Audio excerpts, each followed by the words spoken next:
There's a lot of pleasantries to start off with this particular meeting, but there's not a lot of substance outside of a few key areas. There has been that report from Reuters that the H200s have now been approved by the United States, and we could actually see sales going over to China. And they did talk about the potential customers here. It could be Alibaba, Tencent, ByteDance, JD.com, and some distributors like Lenovo and Foxconn. So this is actually an interesting development because, Diane, we've heard this story before, where this story has been in the news for the last 7 months, it seems like.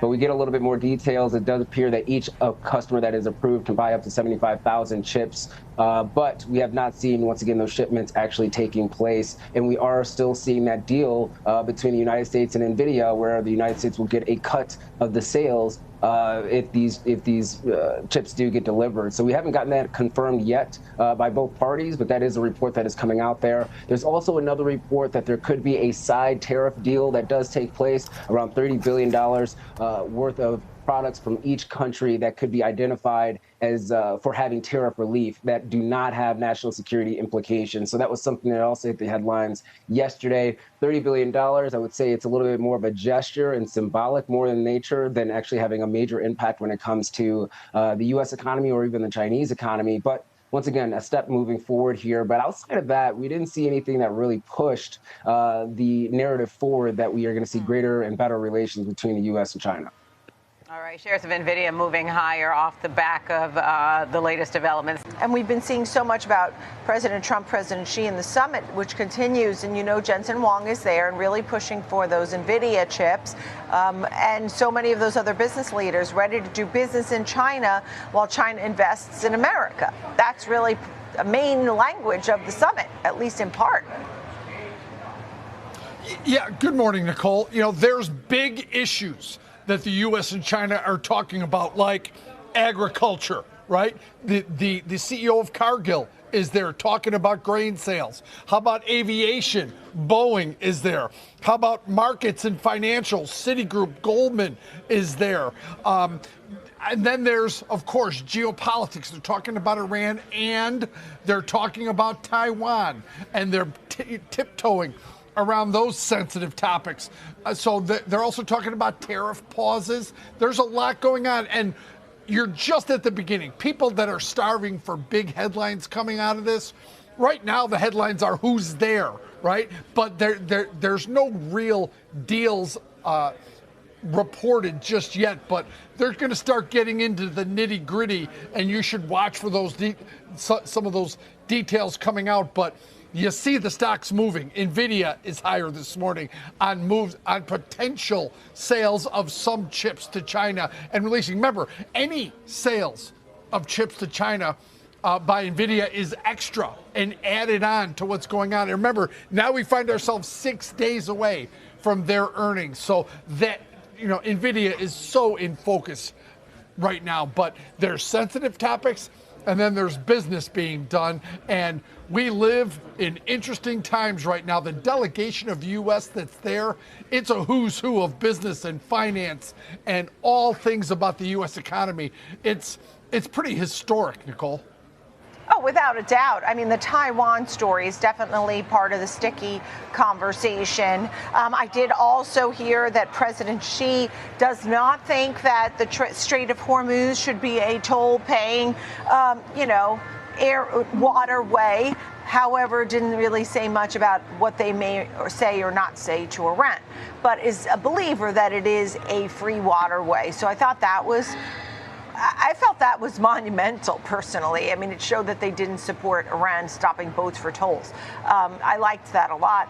I also know Boeing. They haven't bought Boeing planes since 2025, so that'll be interesting. And they did, now you have 10 Chinese companies who can get the H200 chips from Jensen Huang, and he's showing the value in those chips by being there and explaining them personally. I expect that both sides are going to talk about partnerships and, evading the Euclides trap, because they want to reduce some of the tension that has been apparent for the last year, because America is facing massive inflation, China is facing massive deflation, and it's really because of the political struggle between the two countries. But here's the thing, Ben. What can the Americans offer China right now that the Chinese want? There really isn't a lot. right? Will China buy Nvidia chips? Well, the H200 chips are not the best ones. So why would the Chinese want to buy inferior ones? Now, they might try to placate Trump and Jensen Huang by buying some. But at the end of the day, China is going to continue to push indigenous innovation. So investors should continue to buy Cabricom, SMIC, Huahong, because at the end of the day, if you were sitting in the CEO suite of a private Chinese company or in the SOE or in the government, can you trust the United States? The problem is Trump has no credibility in China. So if Chinese were to buy Nvidia chips and be built AI on the American tech stack, what happens if 1 year, 2 years from now, Trump or the next president decides to reimpose export controls and restrictions on Chinese buying American technology? So I think the best we can hope for, Ben, is platitudes, nice statements from both sides. And so far, that's what we're seeing. But I don't expect a lot in terms of business above some Boeings and some soybeans being sold to the Chinese. Even platitudes and statements, Sean, can have a real direct real-world effect. And I'm thinking particularly of the situation around Taiwan, because from President Trump's position, if he had to give some sort of concession, he might perceive that actually easing off the hard line that America has on Taiwan's independence could be something he could give without too much pain for the domestic American economy. But of course, that has implications for America's allies and how they view America within the region. Well, I think it would be great for Trump to issue an olive branch to the Chinese by reiterating the one China policy. You know, America did sell $25 billion worth of weapons to Taiwan last week. That was actually about 40% less than what the president of Taiwan originally wanted, and he was pushed back in parliament by the opposition party, the KMT. I'm actually not worried about armed struggle in Taiwan anytime soon. I think relations between the KMT, the opposition party, and China are the best that they've been since I've been here in my 29 years in China.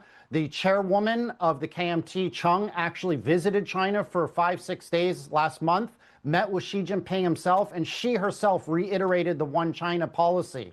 So what I think is going to happen is the Chinese, the CPC, are going to continue to try to buy support from the opposition party, the KMT, in the hopes that they'll win the next presidential election in 4 years. I am not one of those who think that China is ready to invade Taiwan in 2027, which seems to be the underlying policymaking from a lot of people in the Pentagon in the United States, and with people like Anduril Palmer-Luckey saying he has to get his drones ready for 2027. So I'm not overly worried about that, Ben. All right, let's widen back out to the levels on the S&P 500. What are you watching for flows to the upside and the downside? Yeah, to the upside, looking at 7,500. To the downside, 7,420. We're still implying around a 1.1% move to the upside or downside. Yesterday, we did see a little bit more call side bias activity. You did see this kind of melt up in the market, that concentrated type of trade here. Today, you are potentially going to see a bounce back to the upside when it comes to financials if we do see rates moving a little bit lower here. The financials can be a pretty significant weight on the S&P if we do get an intraday type of rotation from some of these tech stocks. That Trump seemed absolutely determined that Iran would not dominate the conversations, but inevitably that will have to factor in, because there is not an aspect of global trade, commerce, the economy that hasn't in some way directly or indirectly been touched by that, is there?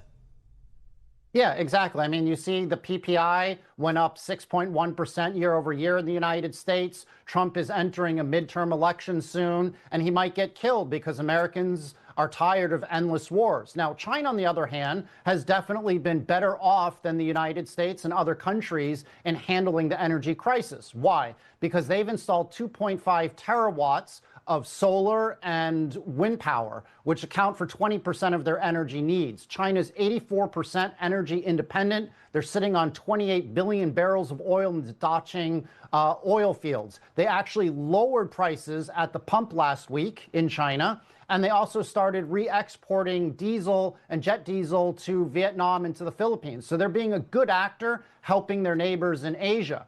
But we have to be honest. When we talk with businesses in China, they're saying the lack of access to petroleum-based products, fertilizer, is going to start to impact within the next probably 8 weeks as China's strategic oil reserves dwindle. So there's a lot of concerns that Chinese companies are going to start to export inflation to the rest of the world. So I think China wants to end the tension in the Middle East. And here's a key point, Ben, because a lot of people say that China and Iran are super close allies. Actually, when you look at it, China does $108 billion US dollars of trade with Saudi Arabia every year and $103 billion of trade with the UAE. They only do 10-15 billion a year officially with Iran. Probably add another 20 billion in unofficial gray market oil to about 35 billion. So actually trade between China and the UAE and Saudi absolutely dwarfs trade with Iran. I don't think that China is as close politically to Iran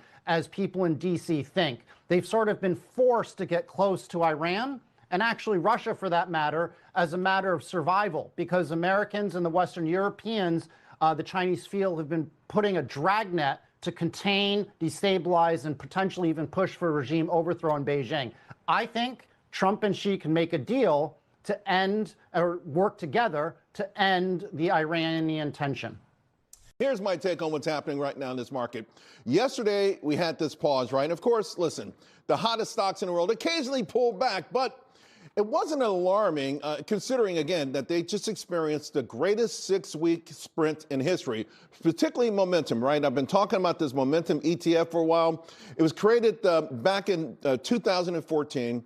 And what they did, though, S&P actually said, we're going to back test this. We're going to have a hypothetical. So they went all the way back to sort of think about how often it would move or when you could get these sort of 6-week rallies. So 6-week rallies on, maybe 1 to 4%, but never anything like this, 30.5%. In other words, even hypothetically, this has never happened before. We're in the midst of history right now. There's never been a run like this with these kind of stocks. Momentum absolutely on fire. Of course, yesterday we closed down in the end of the world, folks. They started chirping loudly. I don't know. They never go away. But, I keep contending that bubble talk itself is the bubble, especially when it comes to technology and other momentum names. Again, the comparisons to the late 1990s, just not even night and day. So you have price. Well, obviously, price was phenomenal. But then you have also earnings. That key thing we talk about? Earnings never really did well. This time around, it's flipped. Earnings are setting the stage. Price is chasing earnings right now. It's nowhere near the fantasy that it was because it just isn't. And so this time it is different, even though every time there's a bump in the road, you're going to hear otherwise. Also, the way the market's been selling off. So this morning, this is about an hour into trading. Take a look at the weakest sectors: utilities, real estate, healthcare. Those are safe havens, folks, right? So people were afraid these would be green, not red. I just want you to look beneath the headlines, right? Now, of course, speaking of headlines, you probably saw the PPI number this morning. Obviously, it was huge, much hotter than expected. And again, the headlines came across, this dashes hopes for a Fed rate cut, and that means the market could be in trouble. I got news for you. This is where we were coming into this morning, and 54% chance going into next year that rates will be right where they are right now. So the bottom line is no hopes were dashed. And that's really, to me, the most impressive part about this rally. It's happening without the high octane of easy money printing. Now, the question, of course, is where does the power come from? How do we keep this thing going? That's the focus of today's show. We talk about power to keep the pedal to the metal and avoid the spinouts, the crashes, and all the other dangerous things, right? Because we want to move toward that checkered flag. Because remember, if you ain't first, you're last. What's the backstory, Anne Marie, away from the pomp and circumstance with all your experience with this White House? What's the backstory you observe? I think what's very telling, Tom, is that during the bilateral meeting, and I was at the Great Hall of the People, I have to say you feel very small being there, just how enormous this hall is. And at one point you could see Xi Jinping pointing to President Trump towards Tiananmen Square in the Forbidden City, where he actually brought the president and his visit in 2017 to dine. But what's really telling was while the bilateral meeting was taking place, and it was held for more than 2 hours, China's state TV and press pushed out a readout saying that Xi Jinping talked about Taiwan and how this relationship cannot be mishandled or could lead to clash and a dangerous situation between the United States and China. Then, hours later, we get the White House readout, and it talks about how China is going to increase potentially agricultural purchases, energy purchases, how they discussed Iran and how China agrees that the Strait of Hormuz should not be militarized, how Xi Jinping agrees that there shouldn't be a toll. Not a single mention of Taiwan. So that is where things get a little bit tense and complicated, clearly, for this relationship. This White House wants to focus on purchasing agreements, on deals, and for China, especially for their domestic audience, they want to send a signal on Taiwan. Anne-Marie, I'm so glad you kind of presented that focus of the readouts of each of the countries. Does that suggest that this is more pomp and circumstance than any definitive trade negotiation or diplomatic negotiations that could result in any meaningful announcements here?